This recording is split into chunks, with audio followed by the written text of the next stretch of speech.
শিক্ষার্থীদের জন্য পরিবেশ বান্ধব এবং আধুনিক পরিবহন ব্যবস্থা নিশ্চিতে ইলেকট্রিক স্কুল বাস আমদানিতে সব ধরনের শুল্ক কর প্রত্যাহার করেছে সরকার। এনবিআর জানিয়েছে, শিক্ষা প্রতিষ্ঠান কিংবা তাদের পক্ষে আমদানিকারক প্রতিষ্ঠান উভয়ই এই সুবিধা পাবে। সংশ্লিষ্টরা বলছেন, এতে কম খরচে স্কুল বাস চালু করা সহজ হবে, কমবে যানজট ও জ্বালানি ব্যয়। সবুজ মাহমুদের প্রতিবেদন।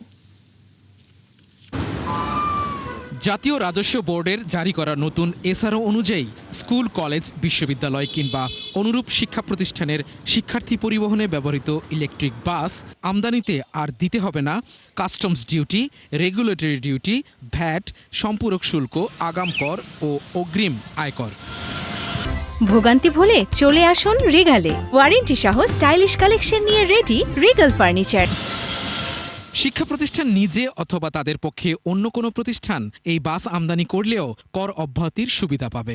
তবে বাসগুলোর রং হতে হবে হলুদ এবং স্পষ্টভাবে স্কুল বাস লেখা থাকতে হবে।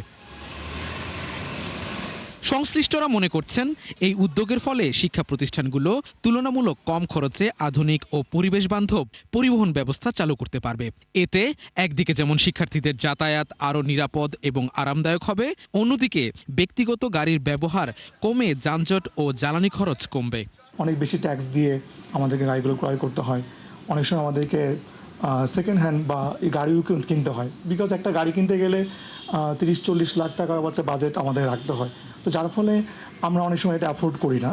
তো আমরা যদি এই লেটেস্ট মডেলের গাড়িগুলো ট্যাক্স মুক্ত হয়ে কিনতে পারি, আমাদের বাচ্চারা যারা স্কুলে আসে তারা খুব কমফোর্টেবলি আসতে পারবে। বিদ্যালয় কর্তৃপক্ষ বলছেন, ইলেকট্রিক বাস চালু হলে পরিবহন পরিচালনা ব্যয়ও কমে আসবে, ফলে অভিভাবকদের ওপর কমবে অতিরিক্ত আর্থিক চাপ। নর্মালি আপনার 3000, 3500, বেশি দূর হলে 4000।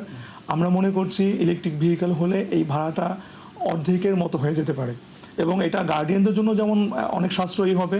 জাতীয় রাজস্ব বোর্ড বলছে, শুল্ক কর ছাড়া এসব বাস আমদানির আবেদন 10 কর্মদিবসের মধ্যেই নিষ্পত্তি করা হবে। সবুজ মাহমুদ, 71, ঢাকা।